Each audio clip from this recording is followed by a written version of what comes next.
Horror कहानियां थी। अगली मौत किसकी? संजीव अपने दोस्तों राघव और प्रतीक के साथ बियर बार में बैठकर बियर पी रहा था। संजीव आज बहुत खुश लग रहा था। अरे यार, आज की पार्टी में तो मजा आ गया। तुम दोनों दोस्तों के साथ तो मेरी जिंदगी इतनी अच्छी है कि क्या बताओ कितनी अच्छी है। अरे भाई, अब दोस्ती की है तो जीना मरना सब साथ में। हाँ अरे यार सुनो, जल्दी से एक बियर और ऑर्डर करते हैं ना, एक आखिरी, और उसके बाद ये जश्न यही खत्म हो जाएगा। अरे हाँ क्यों नहीं। वेटर, जल्दी से 2 बियर की बोतल लेकर आओ। आज मेरे दोस्तों को जश्न मनाना है, क्यों? इतने में वहां पर एक बहुत सुंदर लड़की छोटे छोटे कपड़े पहनकर हाथ में बियर की बोतल लेकर उसके पास आती है। ये लीजिए, आपने बियर ऑर्डर की थी ना, मैं लेकर आ गई। क्या बात है यार, इस बार की वेटर तो बड़ी सुंदर है। अब बियर लेकर आई हो तो अपने हाथों से ही पिला दो ना। हाँ, क्यों नहीं, जैसा आप बोलोगे मैं वैसा ही करूँगी। क्या बात है यार, अब तो लगता है रोज यहीं आना पड़ेगा। उसके बाद वो लड़की उन तीनों को बियर सर्व कर देती है। पार्टी करने के बाद वो तीनों अपने अपने घर जाते हैं। प्रतीक, संजीव और राघव को उनके घर छोड़कर जैसे ही अकेला अपनी कार में आकर बैठता है तो अचानक उसे एहसास होता है जैसे उसकी कार की पीछे वाली सीट पर कोई बैठा हुआ है। वो तुरंत पीछे मुड़कर देखता है। तुम यहाँ क्या कर रही हो? और तुम मेरी कार में कब आई? अरे तुम तो बार में वेटर थी ना। बस ऐसे ही मेरा दिल कर रहा था आपके साथ आपके घर चलने का, इसलिए मैं आपके साथ चली आई। अरे लेकिन तुम मेरी कार में आई कब? अभी कुछ देर पहले तो यहाँ पर मेरे दोस्त बैठे हुए थे। प्रतीक के इतना बोलते ही उस लड़के का चेहरा खतरनाक तरीके से बदल जाता है। उसकी आंखें पत्थर की तरह सफेद और पूरे शरीर पर नीली नीली नसें उभर आती है। गाड़ी चलाओ, पूरी स्पीड में चलाओ, और अगर तुमने गाड़ी रोकने की कोशिश भी की तो मुझसे बुरा कोई नहीं होगा। डर की वजह से प्रतीक के पसीने छूटने लगते हैं। उसका शरीर बुरी तरह से कांप रहा था। प्रतीक बिना कुछ सोचे समझे कार को फुल स्पीड से चलाना शुरू करता है। चलते चलते वो शहर से दूर एक पहाड़ी पर पहुंच जाता है और सामने अब सिर्फ पहाड़ी का किनारा दिख रहा है, जिसे देख प्रतीक घबराकर अचानक से कार को ब्रेक लगाता है।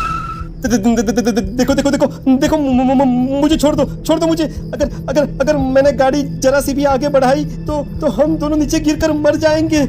ये तो तुम्हें पहले सोचना चाहिए था ना। अब कुछ नहीं हो सकता।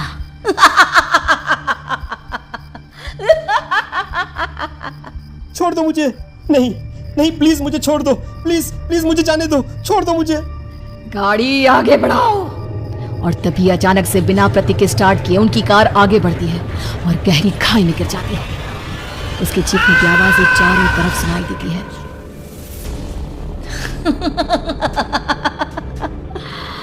तुझे मारकर मेरे कलेजे में जल रही आग को थोड़ी शांति तो मिल गई, लेकिन अभी ये कहानी खत्म नहीं हुई। और फिर अगले दिन राघव और संजीव को पता चलता है कि प्रतीक की पहाड़ी से नीचे गिरकर मौत हो गई। अरे कल रात की तो बात है यार, हम सब बैठकर पार्टी कर रहे थे, लेकिन मेरी एक बात समझ में नहीं आ रही। राघव शहर से इतना बाहर उस पहाड़ी पर इतनी रात को क्या करने गया था? अरे यार, वही सोचकर तो मैं भी परेशान हूँ। हम दोनों को छोड़ने के बाद तो वो सीधा अपने घर जाने वाला था, और वो आत्महत्या क्यों करेगा भाई? कल रात तक वो कितना खुश था, हमारे साथ सेलिब्रेट कर रहा था। हाँ, लेकिन पुलिस ने तो यही कहा है कि प्रतीक ने अपनी कार को जानबूझकर पहाड़ी से नीचे गिरा दिया और आत्महत्या कर ली। अरे यार संजीव, मेरी तो कुछ भी समझ में नहीं आ रहा है। चल ठीक है, अब मैं अपने घर जाता हूँ। Okay bye. राघव अपने घर में अकेला था। दोपहर का वक्त था। तभी दरवाजे की घंटी बजी। कौन है? अरे 1 मिनट रुको, अभी आता हूँ। राघव ने जैसे ही दरवाजा खोला उसने देखा कि सामने एक बहुत खूबसूरत लड़की खड़ी हुई है। कौन है आप और यहाँ किससे मिलने आई हैं? देखिए ना, बाहर बारिश शुरू हो गई थी, मेरी गाड़ी खराब हो गई है। आपका घर नजर आया तो सोचा कुछ हेल्प ले लेती हूँ। क्यों नहीं, आइए ना, आइए। मेरे कपड़े पूरे भीग चुके हैं, क्या आपके पास टॉवल मिलेगा प्लीज? राघव अपने बाथरूम से एक टॉवल लाकर उस लड़की को देता है। थैंक यू सो मच, अब मैं चलती हूँ। अरे इतनी क्या जल्दी है?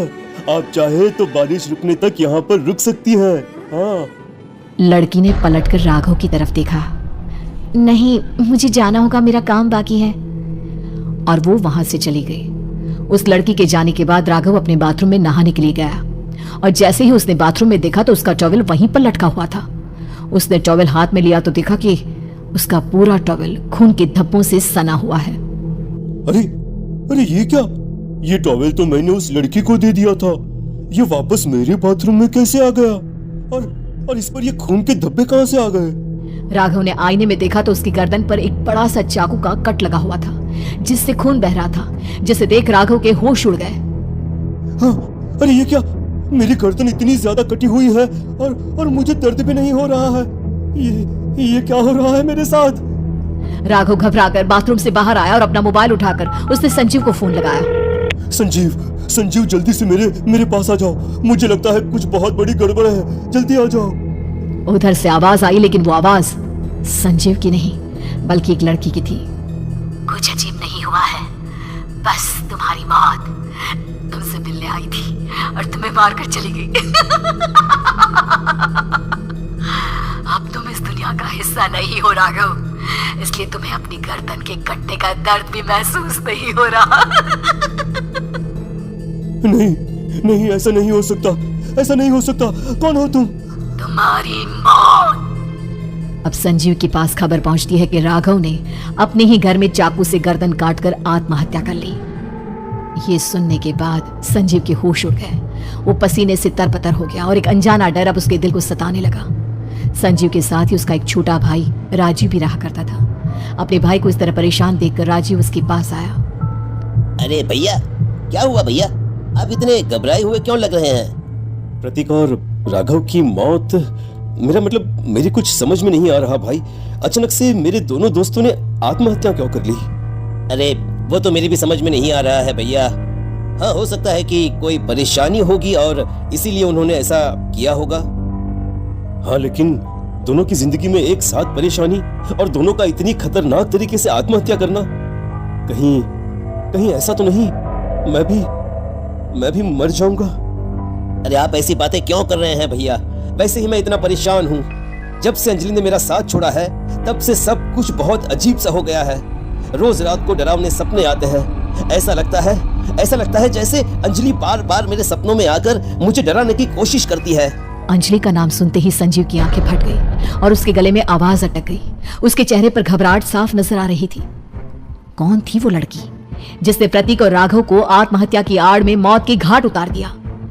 और कौन थी अंजलि जो बार बार राजीव के सपनों में आकर उसे डरा रही थी?